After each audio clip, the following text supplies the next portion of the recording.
Hello. Yes, we need to be out there with you walking. You're showing us exactly how to do it in a beautiful afternoon like this. Exactly. Yeah, that's Houston today for me. I think what he's showing us is work-life balance. Exactly. I agree. I definitely agree. Okay, so I think that's our cue to go ahead and get started. Good evening, everyone, and thank you for joining the National Black Nurse Practitioner Association Community Conversation with our No More COVID initiative. We have on the line several valuable pharmacists that are very educated in the area of COVID-19, the disease process, COVID-19 vaccine, and all the other information that you may need to acquire this afternoon. Before we get started, I do want to introduce just quickly the members of the executive board that are on the line this evening with NB&PA. That would include our president, Sheila Weber, Vice President, Crystal Tipido. We also have Dr. Alexis Hayes, who is our secretary, our lovely secretary. I don't know what we would do without her. And then you have myself, I'm one of the co-founders. My name is Stephanie Brown Elder. So without further ado, in case you are new to our Thursday evening community forums, I just want to tell you that I am so proud of NB&PA. We definitely have been putting our feet to the street with educating the communities where there seems to be a lower vaccine rate among the individuals within that community.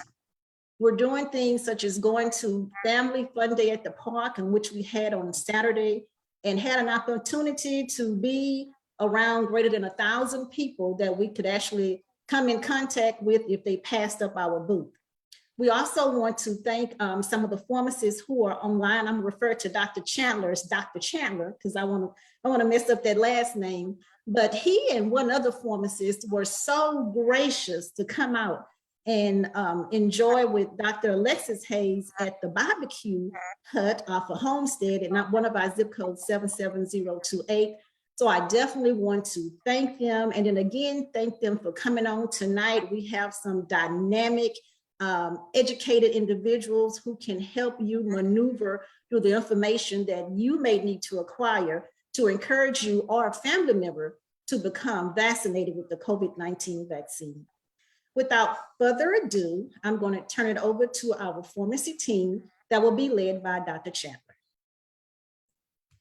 Thank you so much. I really appreciate those kind words and really appreciate the opportunity to be able to partner with you all. My name is Dr. Chandler David Schexnayder.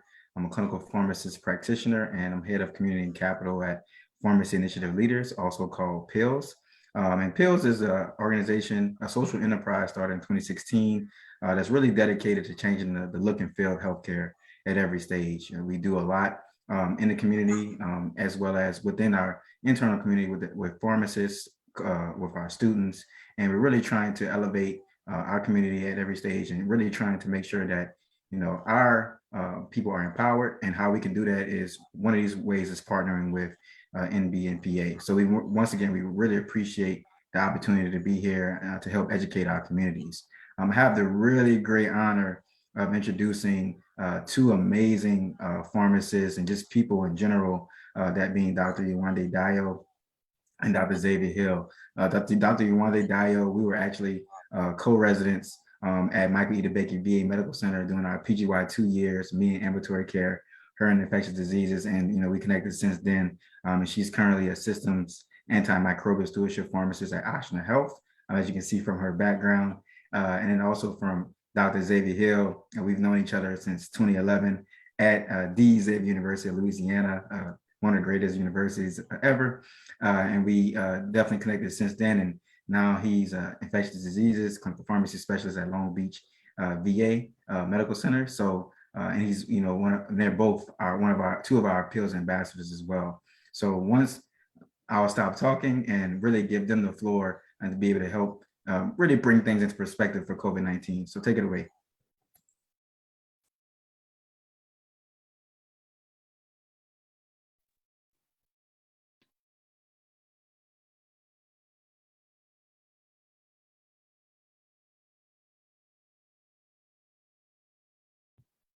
Can you see my screen? Yes. Perfect.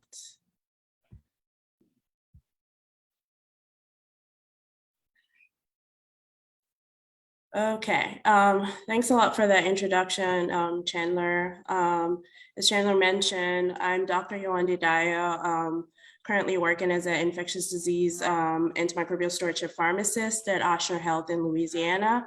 And Dr. Xavier Hill is going to actually start out the presentation and I'll finish it out. Right. Hello, everyone. My name is Xavier Hill. I'm a clinical pharmacy specialist at Long Beach, VA, and I'm going to get us started on our Q&A. First, we're going to do a quick overview of the topics we're going to discuss today. So first, when talking about COVID, we want to go over the different types of vaccines to kind of give family members an idea of different options that they have or previous, and give them more information on previous vaccines as well.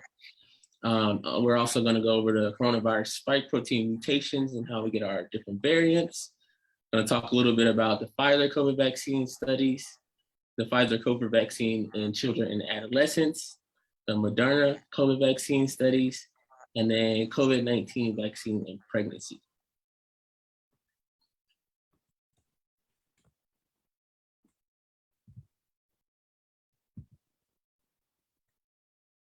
All right, so historically, we usually know two types of vaccines. So originally there's the live and inactivated vaccine. So I'm gonna tell us a little bit about those two types of vaccines. So the live vaccine is ones that we're commonly know mostly as the influenza vaccine. Most people in the past know that as being a live vaccine. And live vaccines contain weakened particles of the virus that can't actually give you the infection, but it can teach your body how to build antibodies against the specific virus or that you're going to fight against, or bacteria. Some examples of live vaccines are measles, mumps, and rubella vaccines, the MMR vaccine, and like I said, the live attenuated influenza vaccine. So these vaccines are usually avoided in patients who are immunocompromised or who have a weakened immune system or who maybe have organ transplants. They try to avoid those because they're at more risk of getting sicker with live vaccines. The other vaccines that we are well aware of are the inactivated vaccines. So these vaccines do not have any of the live bacteria or virus in it, and it contains just particles or pieces of the virus or bacteria that we're trying to defend against. Examples of these are the tetanus vaccine, which is the Tdap vaccine for tetanus, diphtheria, and pertussis, and then our other flu vaccine that most people get annually during the flu season. So more newer types of vaccines that we have used to develop our coronavirus vaccines are the mRNA vaccine and the adenovirus vector vaccine.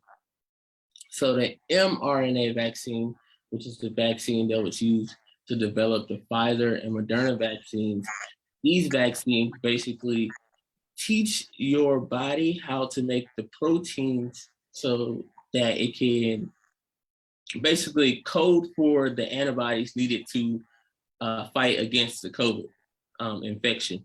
So it's more teaching you how to make the proteins you need to learn how to fight the virus. And then the other type of COVID vaccine, which is well known in the J&J vaccine, is the adenovirus vector vaccine. So these vaccines use a similar virus to teach your body how to fight against a vaccine in the same family. So they use the adenovirus vaccine, which is similar to our coronaviruses. And that way the body can encode for antibodies to fight against the COVID vaccine. So as you guys know, like the influenza virus, the coronavirus also mutates and mutates pretty rapidly. So when a virus mutates, as you can see, that's a spike protein, the little blue triangle, the circle, the little blue Y-shaped thing that's attached to the spike protein. If the spike protein mutates, the little blue Y-shaped antibody cannot bind to the spike protein so you can fight against it. And that's basically what happens when we have those mutations, and that's how we got the Delta virus and the Omicron virus and different subvariants of that. The virus is constantly mutating and then leading to us having difficulties trying to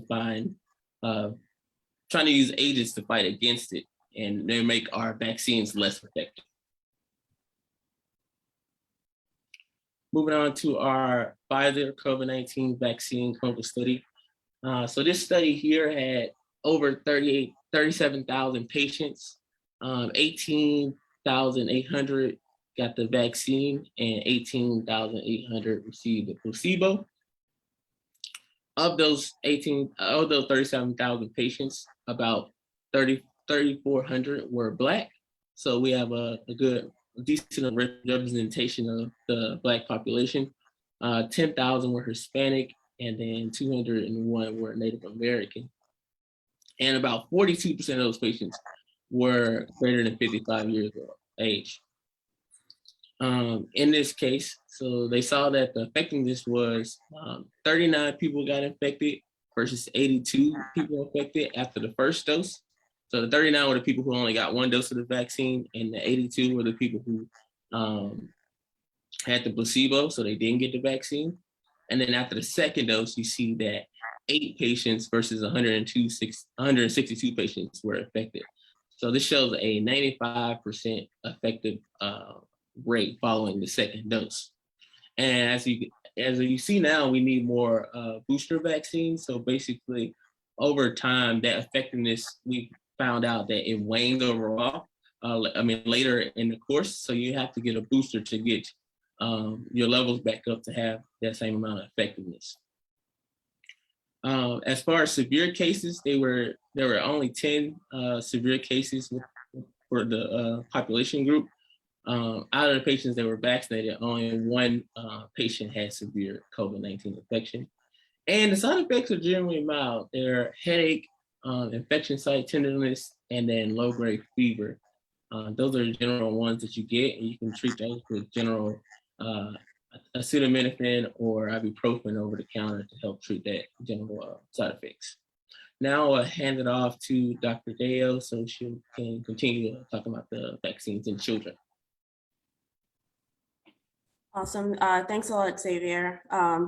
So I'll start by going over the vaccine trials in children and talk about the Moderna, and then finish out the rest of the presentation. So to kind of level set, Pfizer started recruiting children into their vaccine trials in sometime around late July of 2020. In the time of the trial, about 2,000 children who were ages 12 to 15 were included in the trial. About 1,000 of them received the vaccine, and the other half received the placebo. Of the group that received the vaccine, there were 16 cases, of the entire 2,000 population of children, there were 16 cases of COVID, and all of these cases were in the group that received the placebo. And so based off of this, the vaccine was determined to be 100% effective in this particular age group of 12 to 15.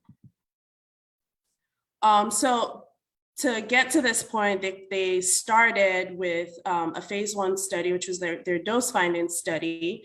And this was done from March to about April of 2021. And basically what they were trying to look into was what would be the most appropriate dose to give to this population or this age range of children.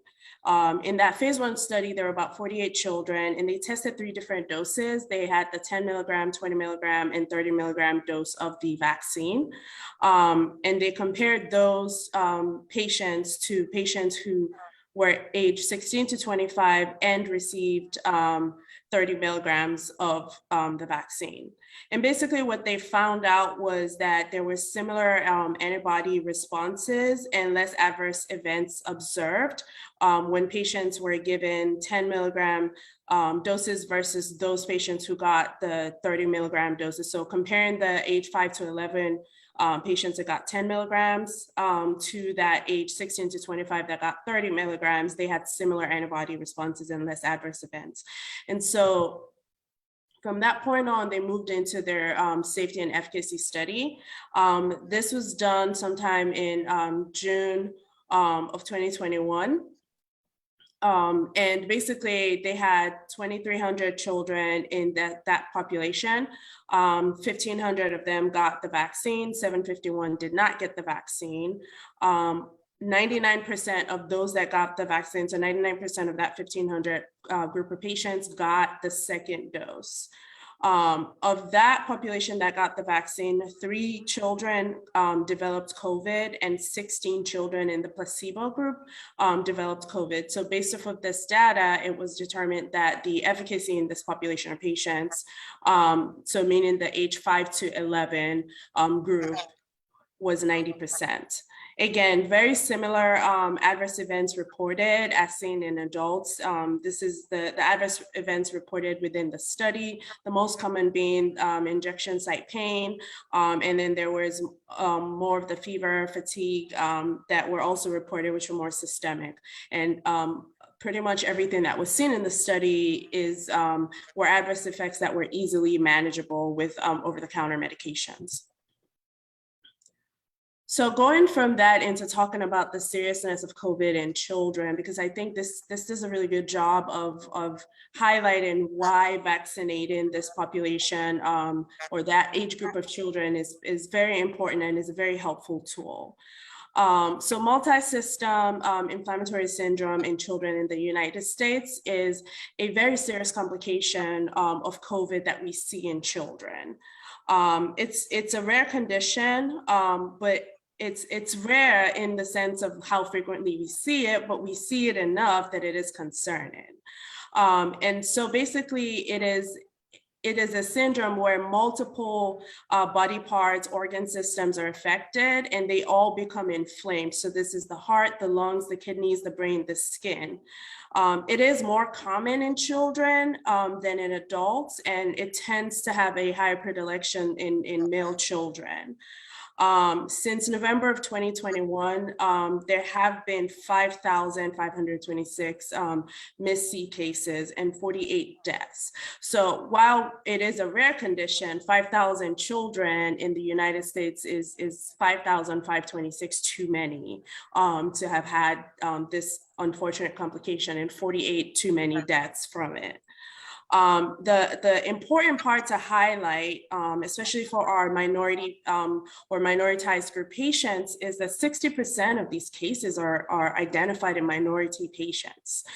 Specifically, our Hispanic patients representing 1,400 of that 5,000, and Black patients representing 1,600. So this is a very important kind of context to provide to parents as they make that determination of whether or not they're going to go ahead and vaccinate their children.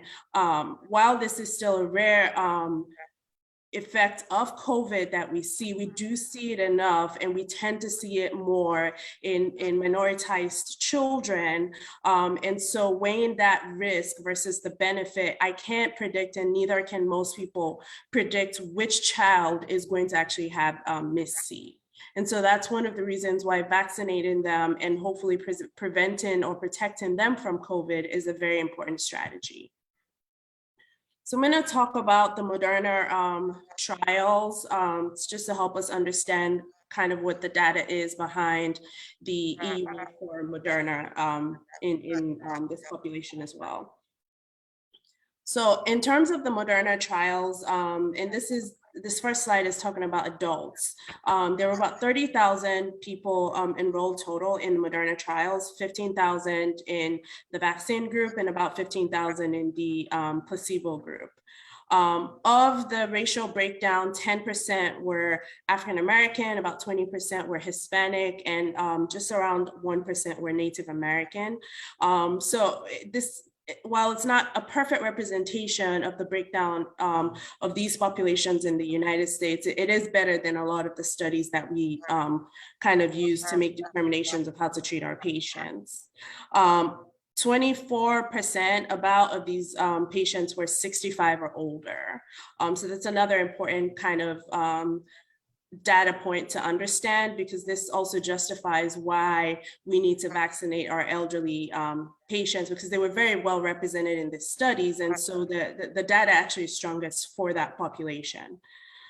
In terms of the COVID cases, the severe COVID cases that we're seeing, there were 30 cases in the placebo group versus 0 in the vaccinated population. Again, pretty similar adverse events reported: headache, injection site tenderness, low-grade fevers, all pretty well managed with over-the-counter medications. So going into COVID-19 and pregnancy, just because this is an area of a lot of questions and concerns. In general, pregnant people were excluded from all of the trials. And so a lot of the data that we have in pregnancy or in pregnant patients came small number from some of the vaccine trials where patients were inadvertently pregnant, even though they were excluded. And we have some studies that have kind of done retrospective reviews on these patients, as well as the V-Safe data, looking into the safety in pregnant people. So in the Moderna study, there were about 13 pregnant participants. 6 of them got the vaccine, 7 of them did not. And basically, there were not a whole lot of adverse events. First of all, 13 patients in the population of America is a very small group.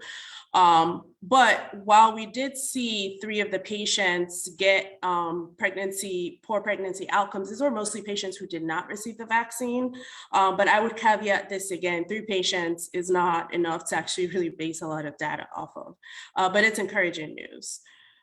Since then, the studies that have looked into this retrospectively have essentially found that there were no worse outcomes when you compare pregnant people who got the vaccine to pregnant people who did not receive the vaccine. This is in the sense of miscarriages, in the sense of spontaneous abortions, in the sense of birth defects being seen. There weren't higher than expected numbers of these events in patients who got the vaccine when compared to patients who did not get the vaccine. And then just some background reasons for why we were a little bit more confident that we probably would not see adverse events in pregnant people before we actually got data that made us more confident. And that was also because in the earlier stages of the vaccine trials, they did do some testing in pregnant rats. And while rats are not human beings, it was encouraging to see that we did not see any pregnancy-related adverse events in rats, because that was a good marker for what we would likely see in humans as well. So then going into the some of the more current issues that we face as far as, do we boost people? Do people get 3rd dose vaccines? Really, the reason for wanting to boost people is being driven by the COVID-19 variant strains that we've seen. And because of the decreased efficacy, specifically in infection, the vaccines have held up really well against severe disease and death. But in terms of just getting a COVID-19 infection in general, the vaccines have just not done as well as when we were still dealing with the native strain of the virus. With the newer variants that we've seen, we have seen a decrease in the efficacy in protecting people from even getting COVID in the first place. So that's been the logic behind the booster and giving 3rd doses.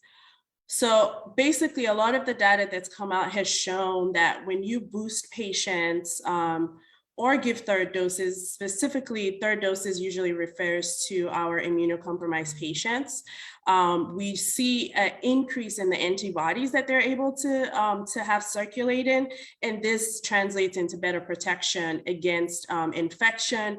And in our immunocompromised patients specifically, it does also prevent worse outcomes in them because they're already working with a lower level of antibody production. And so based off of all the data that's come out with regard to the efficacy of boosters and third doses, the CDC actually voted pretty recently that for patients who are immunocompromised, they should consider their primary dose series of the mRNA vaccines to be 3 doses. So 3 doses of an mRNA vaccine, and then they're recommended to get a 4th dose, which would be their booster. For non-immunocompromised or immunocompetent people, the primary vaccine series is considered to be 2 doses, and then a booster is recommended for that population. And as I said, a booster dose has been shown to increase the amount of antibody protection. And so this helps increase the protection against infection, while also helping to, especially with the Omicron and Delta variants, to actually also improve the efficacy against severe infection and death. So pretty recently, this is the most recent recommendation from the CDC as it relates to a second booster. So this would be after you've gotten your first booster dose. So if you're an immunocompetent person, this is after you've gotten 3 doses essentially. And if you're an immunocompromised person, this is after you've gotten 4 doses.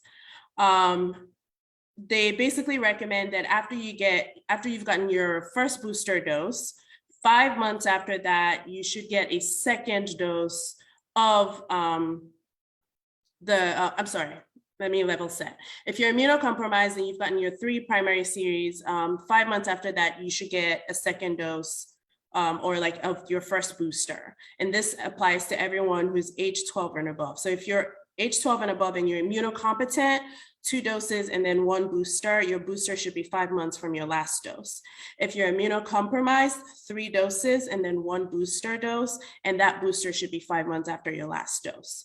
Now, 4 months after you've gotten your first booster, so this would be about 9 months after you've gotten the last dose of your primary dose, they are recommending an additional booster for a very specific population, specifically for patients who are 50 years and older, and for patients who are 12 and older with an immunocompromising condition that is considered to be moderate to severe. And that's the most recent recommendation from the CDC as far as boosting patients. So also more recently, the CDC has actually given more information on what to do for patients who got the Johnson & Johnson vaccine. So for the Johnson & Johnson vaccine specifically, which would be our adenovirus vaccine, a complete dose is basically just 1 dose. 2 months after that first dose has been taken by the patient, there is a recommendation to give a booster, which you can give the booster with a Johnson & Johnson vaccine. And then 4 months after that booster, you can give another booster dose. So that would be the current state of the vaccine schedule for the Johnson & Johnson vaccine. They do also allow these patients to get an mRNA vaccine as their booster instead of getting the Johnson & Johnson. So the first dose of an mRNA booster, and they can get either the Pfizer or the Moderna, it's up to the patient which one they prefer. So the first dose of the booster would be taken 2 months after they've gotten that first dose. So it coincides with the recommendation for when that first booster with the Johnson & Johnson vaccine is recommended. And this would be for all patients 18 or older. Booster 2 is recommended 4 months after they've gotten their first booster with that mRNA. So again, coinciding with the recommendation if you want to do all Johnson & Johnson. The mRNA vaccine booster, however, is only recommended for patients who are 50 plus years old and patients who are 12 and older with a moderate to severe immunocompromising condition. So what's the point of all this talk about vaccinating people, and where are we trying to get to with all of this? And herd immunity is really the idea. And just to have a basic kind of point to start with herd immunity, if you look at the picture on the left, people who are colored blue are the susceptible, so never infected, never vaccinated people. And then your people who are in the red are your patients who actively have COVID. And as you can see, because these other people who don't have COVID are currently not protected, they've never gotten COVID before and they're not vaccinated, the virus is just free to spread through that population, which is what we've generally been experiencing in the US, at least until the times before we got the vaccine. Now that we've gotten the vaccine, we have a new goal, and the goal is basically to try to reach herd immunity. And basically, if you look at that picture that's on the right, you have your groups of patients who are infected. You have your blue patients who are currently susceptible, so never got COVID, never got vaccinated. And then you have your patients in green who are immune. Immunity could be because they've had COVID, or immunity could be because they're vaccinated. And because the infected patients are surrounded with people who are essentially immune to whatever extent they are, it basically prevents the ability for the virus to continue to propagate uncontrolled as we have experienced in the past. So this is kind of the point, and this is the goal, is to eventually be able to completely stop COVID in its tracks, where it's not as devastating a disease as it is right now, where we're not seeing such vast numbers of people getting infected and having severe morbidity from this disease. And that's hopefully where we're getting to. So at this point, we can take any questions that y'all have. Thank you for taking the time to listen. What questions do you have for us? Thank you so much, Dr. Dayo and Dr. Hill, for those awesome presentations. Right before we get into questions, I just want to take a moment to introduce and acknowledge Ms. Micaela Gordon, nurse practitioner and CEO of Medi-Eagle Express. She just had a few insights to share with us regarding COVID testing and the unvaccinated. Hi, everyone. Thank you for having me. Thank you, Dr. Hayes, for your introduction. And thank you for that very informative presentation. I myself have learned a lot more today. And I just wanted to add, being someone on the ground actually doing testing, I just wanted to say, I can actually see, when I look at your presentation, I can relate to what you're saying in terms of what I see with my patients. I've been doing COVID testing for more than a year now, and I can see where most of my positive patients are unvaccinated. And I can also appreciate that most of my more severe COVID cases are also the unvaccinated people. I do see vaccinated and boosted patients testing positive, but most times it's just a mild case of like a runny nose, a little bit coughing here and there, a little bit of fatigue, but nothing major. So I do educate my patients along these lines that, about the benefits of getting the vaccine and reducing the severity of the COVID, and also reducing your risk of being hospitalized because of COVID. So I really appreciate your presentation, and I can actually relate to it because I see it every day in my practice as someone on the ground, actually doing COVID testing. All right. Thank you so much, Ms. Gordon. And again, our floor is open for questions. So if anyone has any questions, please feel free to chime in, list it in the chat box, or simply raise your hand.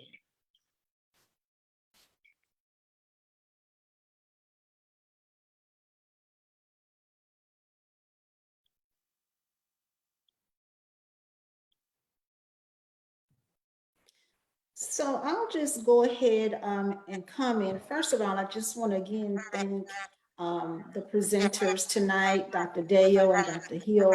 What a wonderful exploration and example of why we need the mRNA, how it works to fight off the spike protein and help our bodies develop antibodies.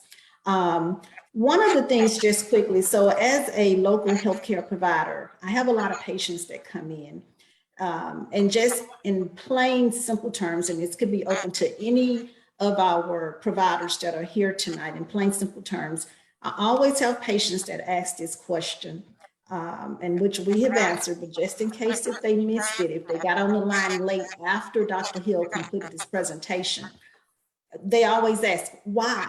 Why should I take the COVID-19 vaccine? And it seems like you guys developed it in 24 hours.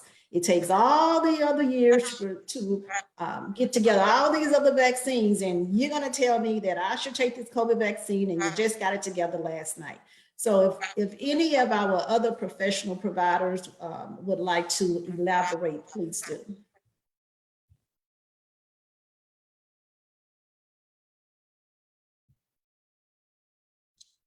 I can take a stab at answering. I think to understand the how, I think you have to understand kind of why it always took long. The reasons why it has always taken a long time for vaccines to come to market is one, funding. The companies that develop vaccines have not historically wanted to develop vaccines because it's just not a great way for them to make profit. So funding has always been an issue. Getting it from the preclinical to the clinical trials and whatever, it requires a lot of funding, and that's not something that's always been available.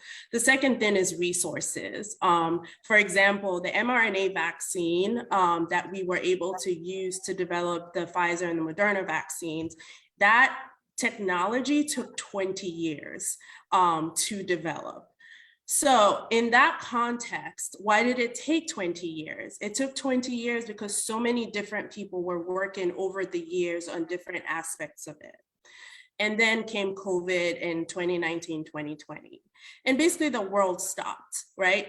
The entire world is essentially in some form of lockdown of varying degrees, but essentially the world stopped. The second thing that was very important was, for the first time ever, the US government pumped multiple billions of dollars into vaccines on a scale that has never been seen before, right? They were paying for vaccines before they even knew what the outcome of that vaccine was going to be. They were guaranteeing to the manufacturers, we're going to buy your vaccine if you do the work of essentially doing the clinical trials and doing all the studies that are required. So that takes away the issue of funding, and that moves it along the way faster. The second part of it is basically every scientist in the world that had some sort of expertise in the world of mRNA vaccines and making any type of vaccines all stopped what they were doing and all worked on getting COVID vaccines ready to go. Having that amount of resources cut down by so much, a lot of the bureaucracy, a lot of the backlog that we typically would see that cause vaccines to take so long to develop. Additionally, the FDA allowed the vaccine manufacturers to basically run their phase 1 trials. So finding the dose, they were finding the dose, and at the same time that they were finding the dose, they were starting to figure out the safety and efficacy. So they were running their phase 1, phase 2, and phase 3 trials essentially simultaneously, and this cut away so much of the time. So basically the reason why we were able to get a vaccine to market in about 9 months or so is because we threw so much more money than we've ever seen in history at the problem of COVID vaccines. We threw so much brain resource than we've ever done in the history of making vaccines at the COVID vaccine. And then also the FDA specifically took away a lot of the red tape that bogs down the process of getting vaccines from the lab to market. That's why we were able to do it a lot faster. But very importantly, the safety was never skipped. The safety piece is what a phase 3 trial is about. It is ensuring safety. It is ensuring that these things are efficacious. And so nothing was skipped in that sense. It was just that we stopped everything we were doing to attack this one problem. And as a world, we created a pretty phenomenal product.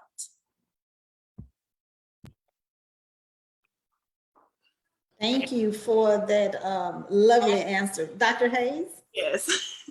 Thank you, Dr. Dayo. So a question that I receive often in the community is, how do I feel about the fourth booster? Do I think they should get it? And I am personally a little hesitant to respond to that question because I do need to continue to do more research. And often they bring up the response as when the news stated, oh, well, maybe you shouldn't get the 4th booster dose because the immune system is already shocked from the previous doses that were given in such close proximity. So how do you all feel about that 4th booster dose, not only for, you know, the community, but also as we go back into the hospitals, the nurse practitioners, all the healthcare providers as they break back into the hospitals post the big outbreaks?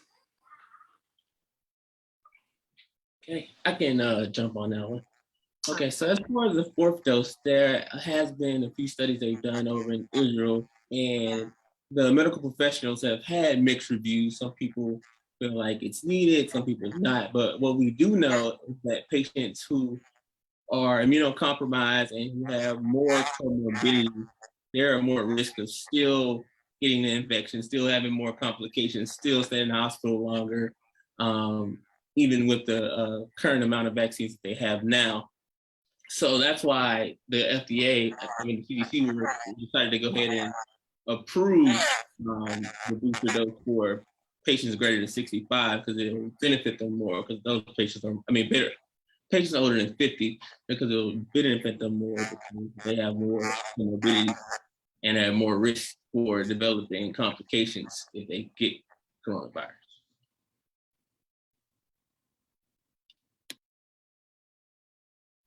Thank you. Any other questions? I have a patient that has a family history of kidney disease. And just recently advised against the COVID vaccine. Have you all heard anything about that?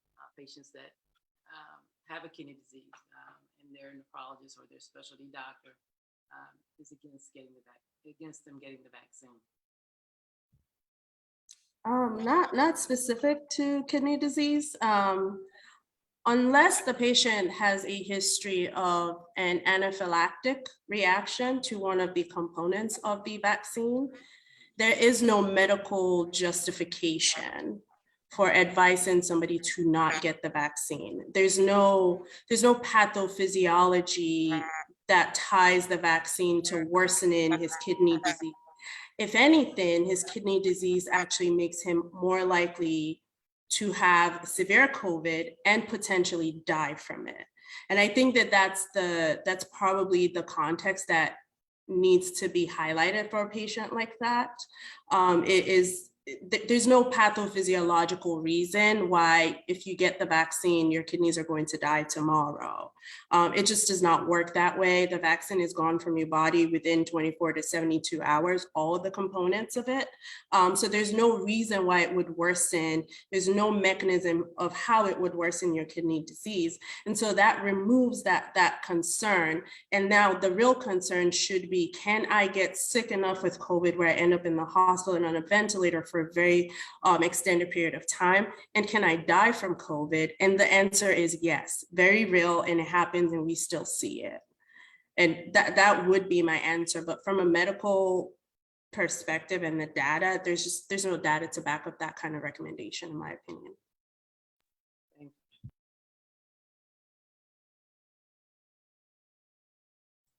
Good evening, this is Crystal Thibodeau. One question that had been presented to me in regard to any patients that has recently completed any chemotherapy, is there a contraindication for them receiving the vaccine at all? No, not usually. The providers usually see if they want to wait a certain amount of time, but usually once the patient is not acutely sick and they're doing fine at that moment, they're usually able to get the vaccine. But the provider usually kind of like weighs in for them on their current state. If they're acutely sick, they may hold off for a little bit, but if they're not acutely sick and they're doing fine, they usually can give it to them right away. Thank you. can I just piggyback off of that to just make a tiny plug real quick for specifically for immunocompromised patients. Vaccination is awesome for them, and we should push that, and that is still the best way to protect them. Obviously, in addition to social distancing where they can and mask wearing. But there actually is a monoclonal antibody that is made specifically for that population that is intended to be used on top of vaccination. It's called Evusheld. And Evusheld is essentially like the sotrovimabs, the Regencovs and stuff that we had used to treat COVID patients in the past, except that this is a long-acting monoclonal antibody, specifically for immunocompromised patients who have been fully vaccinated, but still not expected to mount a really good immune system. So the patient who's recently completed chemotherapy is the perfect candidate for Evusheld. And so basically my recommendation when I talk to providers about how to handle these patients is, one, get them whatever dose of the vaccine they're eligible for. 2 weeks after, get them in to get Evusheld. These are patients that need all the help that they can get to fight this, because when these patients do get COVID, everybody is very, very, very concerned for them, and they do really bad when they get COVID.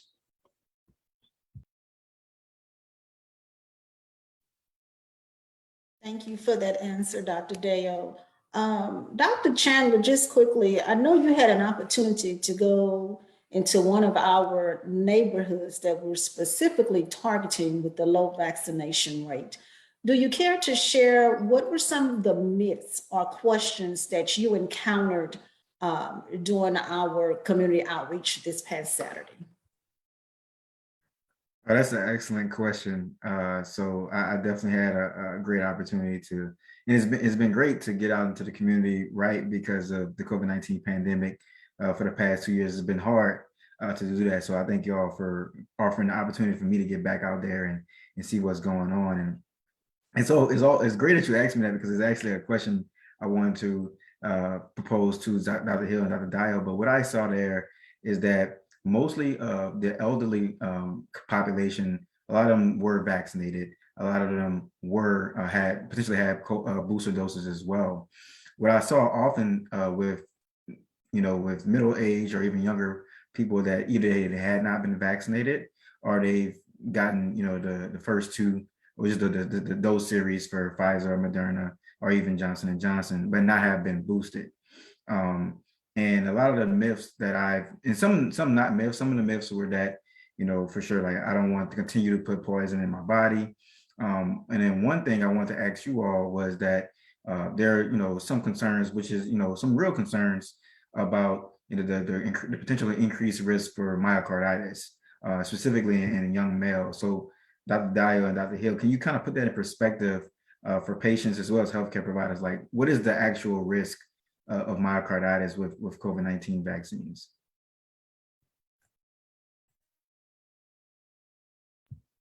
I can try to take a stab at that. From what I understand, the risk of myocarditis in patients is generally seen in patients who are about 18 to 49, mostly male. Very, very few female patients have been reported to have myocarditis. The other thing is the myocarditis is typically mild. It self-resolves without the need for any medication. Now, while that is the case for the vast majority of people, there are people who have died from it. So I think it's important to be very honest about the fact that it can be a really bad reaction, and so the fear is valid. However, with that kind of context, I think the prevalence or the incidence that we've seen so far is about 6 in a million, I believe. It is still considered a very, very, very rare side effect. We have at this point given billions, like over 1 billion doses. That is over 1 billion individual doses.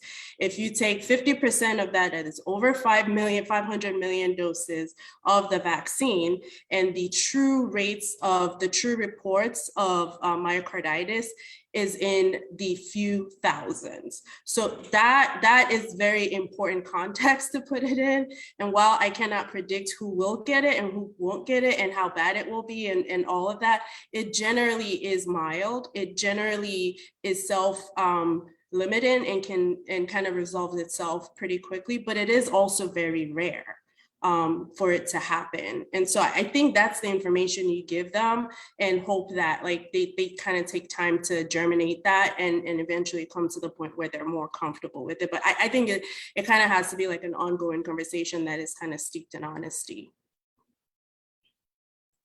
That's awesome. Thank you so much for putting that into context. I think that when you talk about 6 in a million and thinking about how many doses have been given, over time, there's a lot of people that say, oh, well, I'm not getting until everyone else has gotten it. Well, it's gotten to that point where a lot of people have gotten it. So that's a lot of great context. And I think that's something that I read was helpful as well, that the risk of myocarditis with the actual COVID-19 disease is much greater than that from the COVID-19 vaccine. So thank you all for answering.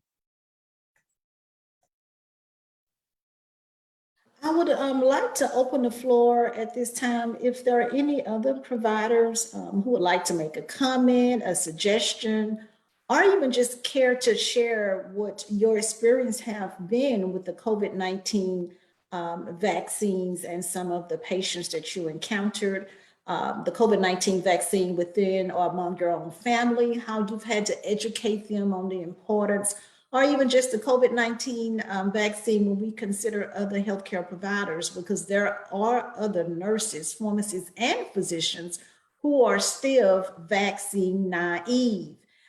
So again, Ms. Micaela, I know we do have another nurse practitioner on the line and several other pharmacists. If anyone else is definitely open to sharing, please do so.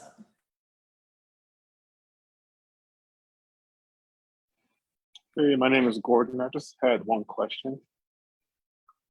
I had a patient one time asking me if he would be eligible to get the vaccine. He does have a history of getting Guillain-Barré almost 20 years ago due to getting the flu vaccine. So I wasn't really sure if there's been any reports of that. I wonder if it's safe. I know it's not a live vaccine, but I don't know if there's any reports if it's safe for people with history of Guillain-Barré.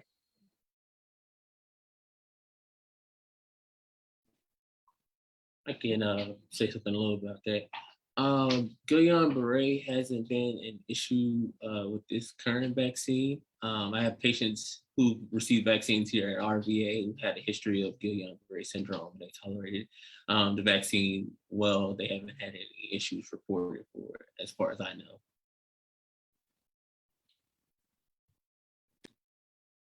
Okay, thanks. Thanks for that question. Also, I think one good thing to really point out here and hone in, because I've had patients ask me this. So why is it that I can just pop up at any of the local pharmacies and receive a vaccine from a pharmacist? And I think that this is a grand display of how educated pharmacies are in terms of educating the community on vaccines, in terms of even being providers of the vaccine and administrators. So across the board, as Dr. Dayo so eloquently said it earlier, the government has pumped so much money down the pipeline to ensure every healthcare provider is able and educated to inform the public on the importance of the COVID-19 vaccine, and then also making the COVID-19 readily available. For example, what if your clinic is not open up on a Saturday or Sunday, but Saturday and Sunday is the only day you have off? So you've had the luxury of stopping by your local pharmacy, whether it's a Walgreens, a CVS, mom and pop, HEB, Kroger's, you name it. And so what if maybe they're closed late that night or late that evening? You also had the convenience of going to some of the larger vaccination sites. So I'm saying all of that to say to our constituents who are listening out there who are not healthcare providers, that we are doing this for one reason and one reason only, and that is to help increase the COVID-19 vaccination rate among our neighbors. Once you are vaccinated, we're not saying that you will not ever catch or contract COVID-19, but what we are saying and what has been said and presented here tonight is that it can decrease your chances of becoming one of those patients who become dependent on a ventilator. And in worst case scenario, becoming a fatal statistic of COVID-19. So I would like to thank every person, every educator, every healthcare provider who's on tonight. Thank you again so much for joining us. And I'm going to turn it over to our president, Sheila Weber. All right. Again, thank you all, our panelists, our esteemed panelists, and all who have joined us tonight on this community conversation for the COVID vaccine. Hopefully, we will all meet again soon. We have a conference in 2 weeks, and Dr. Chandler will be one of our speakers. So please join us then. If not, again, thank you and have a good night. Goodbye. All right, thank you Dr. so much. Hayes, did you want to say something before we leave? This is our principal investigator, guys.